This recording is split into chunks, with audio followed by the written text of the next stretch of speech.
So thank you so much for sharing so much about your days at LSU. I fully enjoyed learning so much about college football and your experiences there.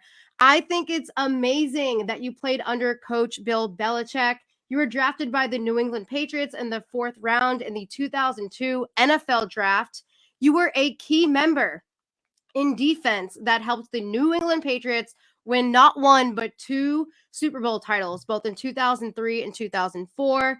I think that is absolutely incredible because, again, I grew up in the New England area.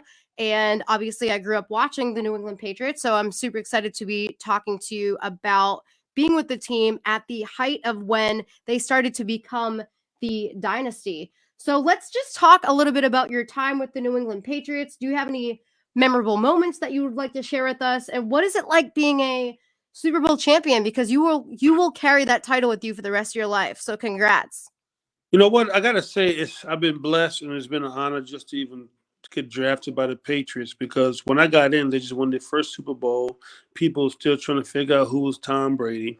He wasn't who he is now. I mean, Bledsoe went out. They won the Super Bowl. We come in my first year, and look, we went 9-7. But I know for me, it was the first game for the stadium, the inaugural, season. We were playing the Steelers. That was my first pro regular season game, and we were playing against Cordell Stewart. He's a Louisiana legend from New Orleans, and I remember having a sack, like 6 tackles, strip, forced fumble, and that was just epic for me going in as a fourth round draft pick. I mean, a lot of great guys, a lot of great players, and just to be in the midst of things, and that year, like I said, we went 9-7, but then the next year going to Super Bowl, playing in Houston, and winning my first Super Bowl with the Patriots in their second. Just an honor and opportunity because I know when I got drafted, I never thought that I would be playing. I played, 8 years with the team because I was more like a tweener. I wasn't big enough. I wasn't fast enough. I wasn't strong enough. But also just leaving LSU with Nick Saban and then going to New England to play for Coach Belichick. So everything that people hear about the story is the team. I mean, it's just exciting.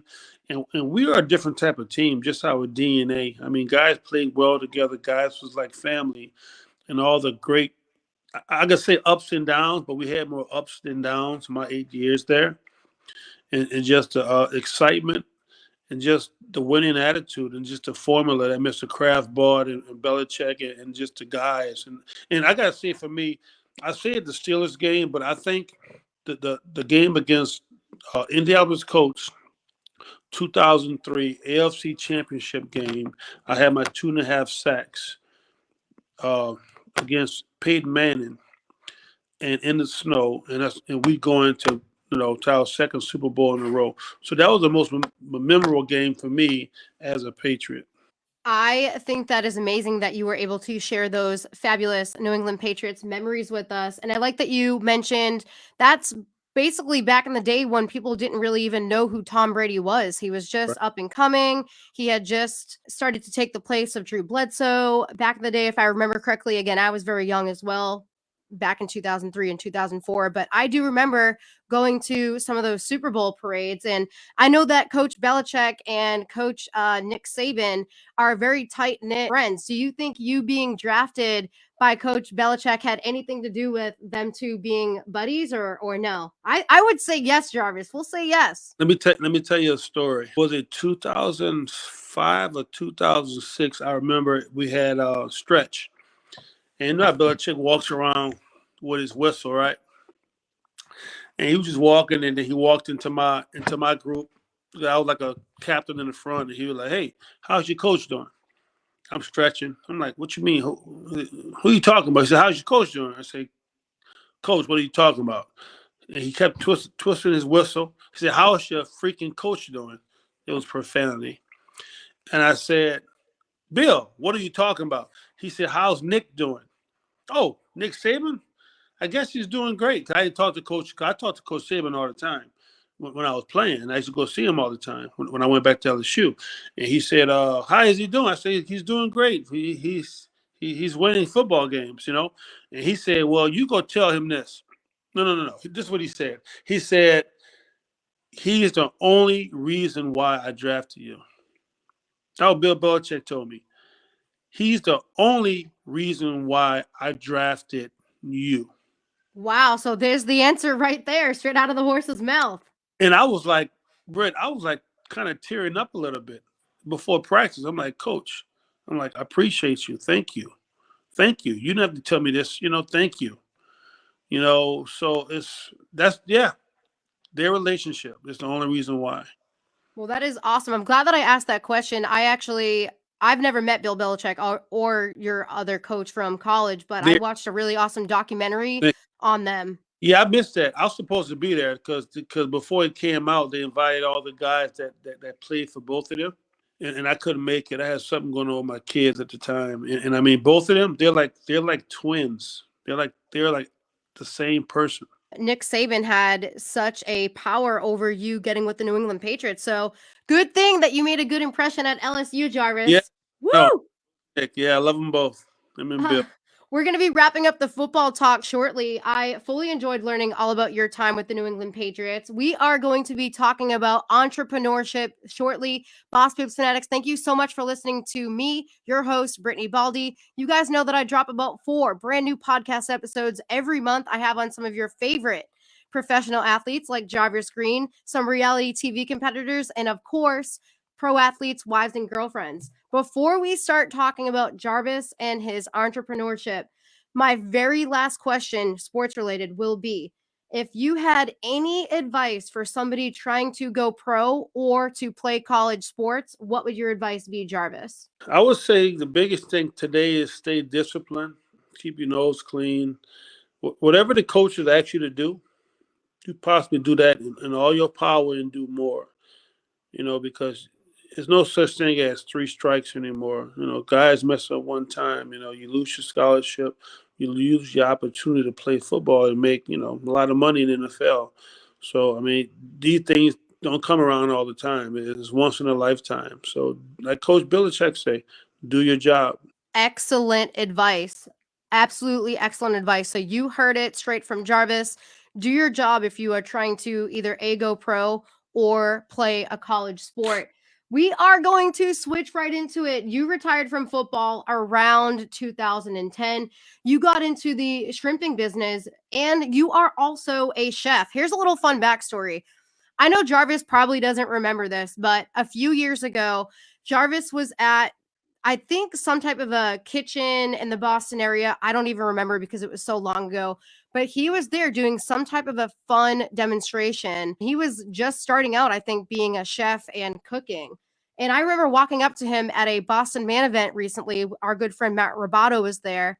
And I was like, Jarvis, I know you probably don't remember me, but I actually was at an event that you were there and you were just starting to become a chef. And he kind of looked at me like, I don't remember, but okay. But anyways, the reason why I'm bringing that up is how did you go from wanting to play pro football to getting into the shrimp business? I know that a friend kind of had some insider Yeah. details on that as well. Yeah. I mean, I went to school for construction. I did some construction when I retired in North Dakota. Did some stuff in Baton Rouge. Worked for a few companies in and out in New Orleans, doing commercial construction, but just never any love for it, any passion for it. And I remember the day, like you said, about my friend that I owed him a favor. And that was back in 2012. And that's kind of how, that's not kind of, that's how I got into the shrimp industry and did the 6-month internship, learned the business, worked for the Asians, New Orleans East. I mean, it was sales, and then I got into learning production and management and working on the shrimp boat and working in the plants and everything under the sun. And I started to love it. And to this day, I mean, it's 2021 and I'm still in the seafood industry. So your company is called Oceans 97. Does the name of that company have anything to do with the fact that your number was Yeah. 97?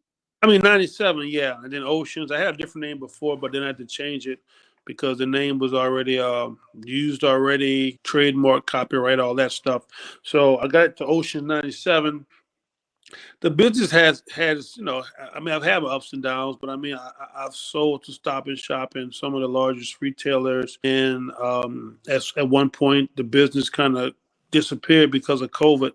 I mean, but I'm back here now, and I sell value added seafood. I have a canned shrimp that I created, took 5 years, first of its kind, like a canned shrimp spread that I'm selling now. I think I mentioned I just got into CVS, Florida, Puerto Rico, Hawaii with the canned shrimp, and I'm in a few other stores down south like Rouse's and Amazon, LA Baskets. So everything that's been going on, I'm gonna say the biggest thing for me is that I had many times I could have quit. Like when I was with Stop and Shop, and I remember Walmart brought me in, and I lost a ton of money. I could have stopped, but I love this business. I love the industry. I love working with the local fishermen, the families, the travel, and just learning new things about the seafood industry. So I could go on all day about it, but it's been great for me for Oceans 97, and we're steady growing. So let's discuss a little bit about these products. I want my Boss Babes fanatics to learn a little bit more Yeah. about these canned shrimps. That way, say they want to pick some up for the holiday season or they're having a Super Bowl party. Are there different flavors of the shrimps? I know you kind of already mentioned where people can purchase them, but are there different flavors? Well, yeah, we have 5 flavors. We have a New Orleans barbecue. We have a creamy lemon. I have a hickory smoke, a jalapeno chili, and I have a shrimp roulette. The shrimp roulette is like the most basic one, and people know that knows about like pates and all. It's called shrimp pate, but I'm going to change the name to shrimp spread. But pate, okay, we know pate with the ducks, with even like chickens and hogs, pigs, but it's the liver. Shrimp do not have liver. So this is not like a funky, weird taste that you have to have a specific palate for. This is the shrimp tail meat seasoned, cooked in a can, 4 year shelf life. Now people say, "Oh, can, oh, it must be terrible." No, you got spam, you got potty meat. That's terrible. This product is clean. You can read the ingredients. There's no scientific words. The only ingredient that you can say is somewhat scientific, but it's not because it's naturally occurring, is citric acid. That's the stabilizer. That's a preservative. I mean, everything else is oils, is the vegetables, the peppers, the onions. We use real peppers, for the spice. It's not, we don't put any salt in it. So it does have high sodium because shrimp has high sodium already. And then we have a couple of other ingredients, but we don't put salt in the product. But it's a healthy product. It's gluten free. It's keto friendly. High protein, 18 grams of protein, 0 grams of carbs, 0 grams of sugar, 2 grams of fat. It is a miracle product in a can, by far. It sounds absolutely delicious. So if you guys are interested in purchasing any of Jarvis Green's products, again, the brand is called Oceans 97. Holidays are here, guys. Super Yep. Bowl party a couple Oh, months away. too, Britt? I had some older ladies. They've been buying it. They say, Jarvis, this is great. Like for my Weight Watchers, it's like 2 points for my Weight Watchers. I don't know what that meant, but she said I could eat it all the time. Well, there you go. I mean, I love shrimp. I actually made a really awesome shrimp pasta dish last night because it's very like Jarvis is talking about. It's very lean, not a lot of fat in it. You could just eat it right out of the can. It sounds like it's easy. Pop open a can, throw it on top of some lettuce, make a Yes, salad with it. mean, you could do so much with it. Piece of pasta, you could put on your baked potato. You could put it with the avocado mixer. You could put in the sushi roll. You could deep fry it. Put it like the pot stickers on the rice. You could put it in your eggs. You could stuff it. You could stuff your fish with it, with the breadcrumbs if you want to, or just put it on the toast, spread it out, or you could get a fork, spoon, eat it, and you're good. So let's talk about the Chef app. I know you have a brand new Chef app. It sounds like it's going to be launching sometime in the new year. I don't want to say exactly when because I don't know if you're able to talk about it. But let's discuss the Chef app. What is it called?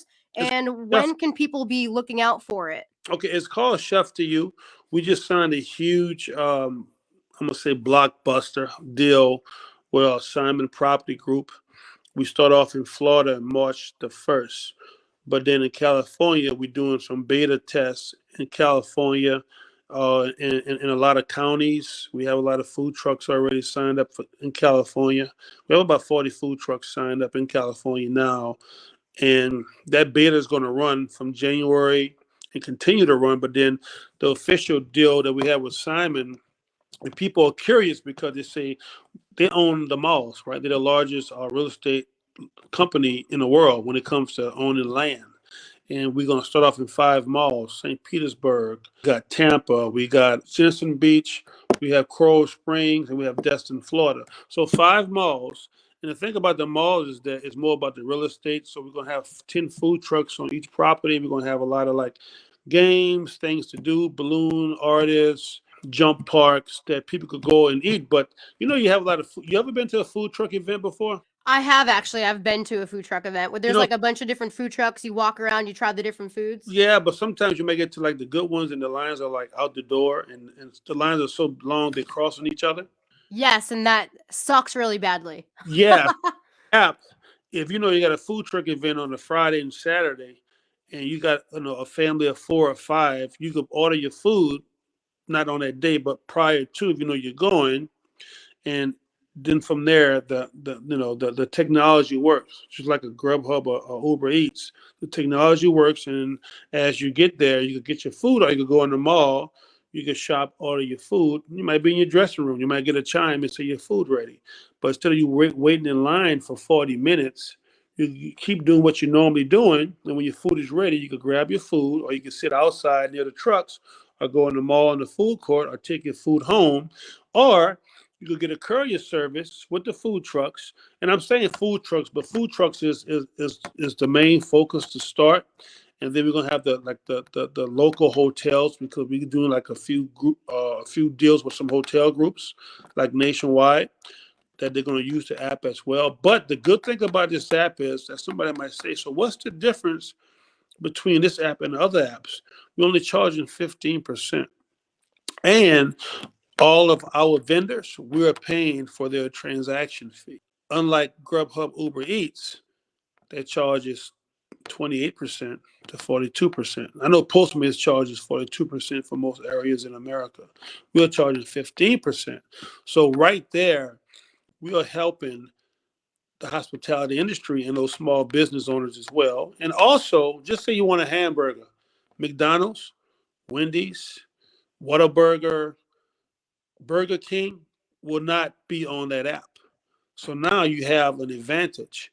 You're not fighting or trying to shop or sell against these large companies. These large companies wipe out small businesses. We are there to help small businesses and use our technology as we geofence the area. It's more details that people are going to have an advantage now to make extra money if you're a small business, if you're a private chef, personal chef, if you're a caterer, if you're a pastry chef, or you just a food truck. So many different things is going to happen. You got cottage laws is going to come into different states, different areas, but everybody going to have an advantage to earn income with Chef to You if you're in the hospitality food industry.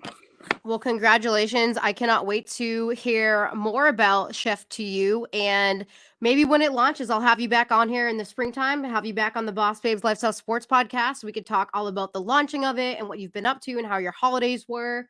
So, again, guys, please keep up with Jarvis Green. We'll have him shout out his social media at the end of this podcast. Before we wrap up, I cannot believe we've had this amazing man on here for almost already an hour so far. It has flown by. Before we wrap up the show, though, I want to talk a little bit about Boston Man Magazine and our friend Matt Roboto. So, Jarvis, how did you get involved with Boston Man? And I know that they do a lot of charity work within the Boston area. And I wanted to talk to you a little bit about charity work because a lot of my podcast, as I love hearing about what pro athletes and my guests do outside of the field. How do they give back to their communities? Boston Man, I met Matt, I think, through my girlfriend, Samantha. We met because I know she's the photographer. She does some stuff with them, and she's also a member.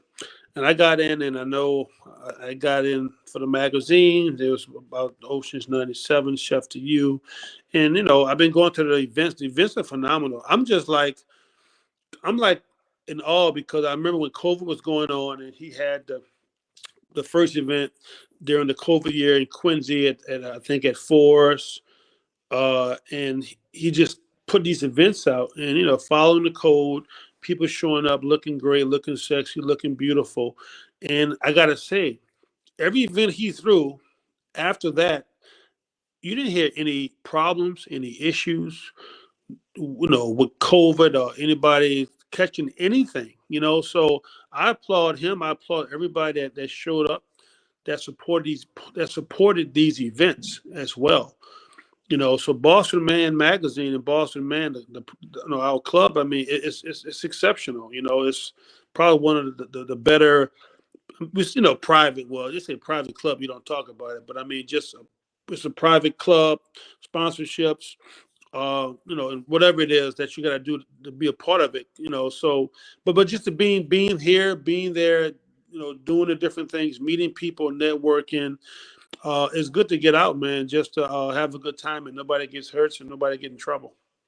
So shout out to our friend Matt Robato and Boston Man Magazine. Please feel free to check them out on social media and online. And Jarvis, how do you get involved with the local community, whether it be in Boston or back in Louisiana? How do you give back? Are you involved with any types of charities? Well, I am. I know it's been a while. I do a lot of events when I play football, but I know we got something coming up in Boston, probably I think in December. We're doing some type of enrichment with one of my guys, a good friend, Todd Spanovsky. He owns Snap Chef. It's a huge, one of the largest staffing companies when it comes to hospitality industry. We're doing a thing in Boston about and doing some educational things for them. And also, I'm gonna be doing an event in Providence at one of the gyms off of Sackett in Providence. I'm gonna probably be a Santa Claus, dress up. The kids gonna have some gifts for Christmas. We got a few local people coming out, some council people coming out. So I'm gonna be doing that around December the 15th. Not I'm sorry, December the 20th, but then December the 15th, I'm going to Hartford, Connecticut, and I'm going to a few juvenile detention homes, and I'm going to about 5 or 6 of the schools in the Hartford public school system. I did it 2018, so I'm gonna go there and just really share some of my experiences with the kids, a lot of Q&A, take a couple of pictures, and it just really just giving back. So those are 3 events that I have coming up in December in the Northeast, and it's not the Jarvis Green Foundation, but it's just me giving back, my time to the community and to the people. Well, Jarvis, thank you so much for giving back to the community again with the holiday season or just year round. It's a beautiful thing to see how so many fortunate people, or even people that aren't fortunate, just donating their time, showing up, dressing up as Santa Claus, running food banks, anything that you can do to give back. Please give back, my Boss Babes fanatics, especially around the holidays. And Jarvis, again, I want to thank you so much. I cannot wait to have you back on this podcast again. I hope that my boyfriend and I bump into you and your girlfriend at an Yeah. upcoming Boston Man event. Shout out your social media, please. Where can people find you on social media? And does Oceans 97 have a social media? Shout that all out. Yeah, so Ocean 97, I have it's Ocean 97 for Facebook, Instagram, LinkedIn, Twitter. Uh, for myself, it's the real Jarvis Green for Instagram, Facebook Jarvis Green, Twitter Jarvis Green, LinkedIn Jarvis Green, and then I have Chef to You on Instagram, Facebook, LinkedIn. Man, it is so much work with social media. It's like another job, right? It's like another 10, 15% of your life. Honestly, Jarvis, it is another job. I honestly have a full calendar where every day I'm like, I have to make this post. I have to edit this. So it's definitely a whole other job. I Yeah, agree. it is. It's just wow. I mean, you have to do it. You have to. You really do. Thank you so much. Happy holidays. I appreciate you coming on this podcast. And again, I really hope that we can get you back on here, and best of luck in everything that you are working on. Thank you, Britt. And you have a great day as well. Hope to see you soon.